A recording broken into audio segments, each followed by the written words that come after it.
semaine dernière, quand j'avais, suite à l'incident, donc on a réuni l'ensemble des associations environnementales, les maires des communes concernées, etc., de façon à ce que tout le monde partage, au cours d'une séance de travail, les questions que nous avions à poser et pour lesquelles nous attendions des réponses de la part de l'industriel.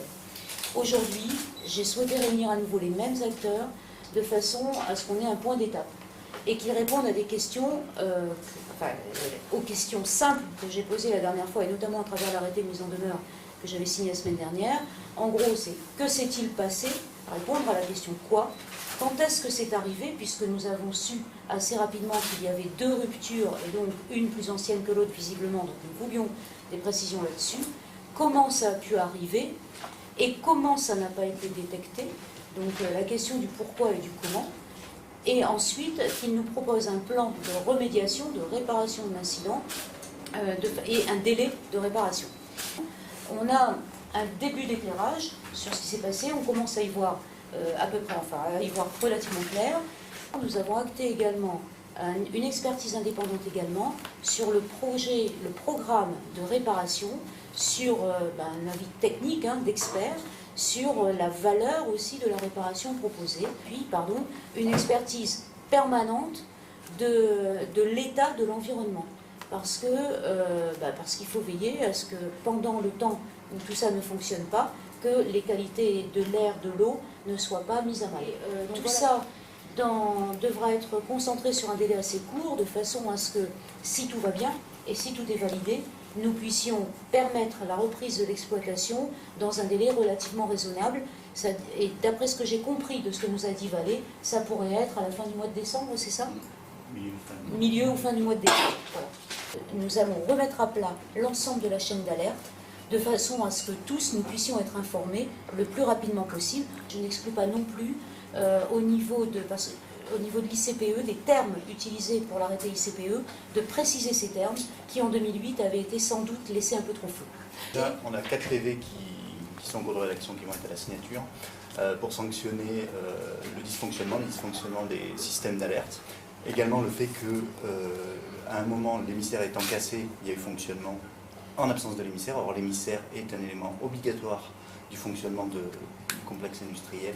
Donc sur la zone de stockage, on a également un PV de manière à sanctionner l'industriel. C'est transmis au procureur de la République, c'est une contravention de 5e catégorie. Il y a d'abord des contrôles qui ont été faits par 10 stations qui ont été mis en place immédiatement pour mesurer les impacts potentiels qu'ils pouvaient avoir. Les résultats qui ont été donnés par ces 10 stations de mesure montrent qu'il n'y a aucune modification dans l'environnement.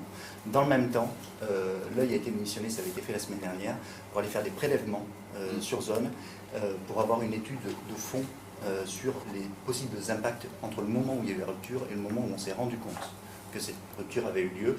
Et là, on a des résultats qui devraient intervenir d'ici une dizaine de jours. On aura les résultats d'ici une dizaine de jours. Pour être plus précis. La seule chose qui change, c'est que le diffuseur qui fonctionnait ne fonctionne plus. Le diffuseur, c'est des trous, je ne sais plus tous les combien. Et là, l'effluent, dans les analyses qui ont été faites, on montre qu'il n'y a pas de modification de l'effluent. La qualité chimique de l'effluent, on reste toujours dans les normes. Au niveau du manganèse qui était, même si ce n'est pas le plus dangereux, qui était à l'époque de 100 mg, aujourd'hui on est à 1 mg, c'est ce que l'arrêté prévoit.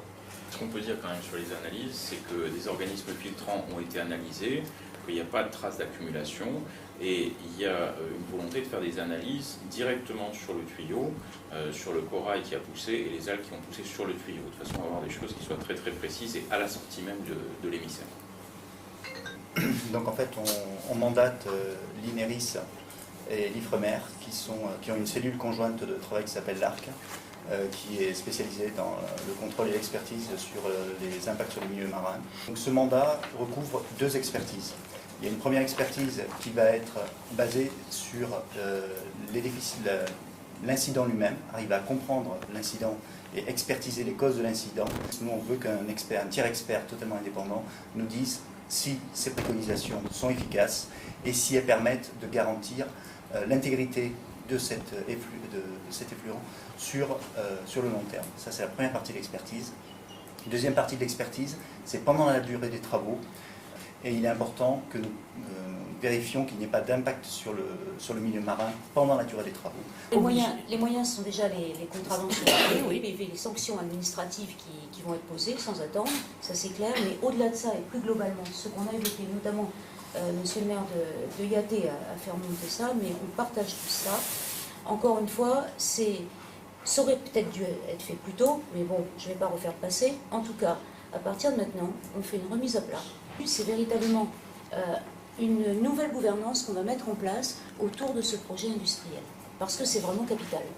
Donc ce qui a été décidé, c'est de donner des moyens à l'œil, de manière à ce que l'œil puisse avoir ses propres stations de mesure et de collecte d'informations dans la zone de l'effluent.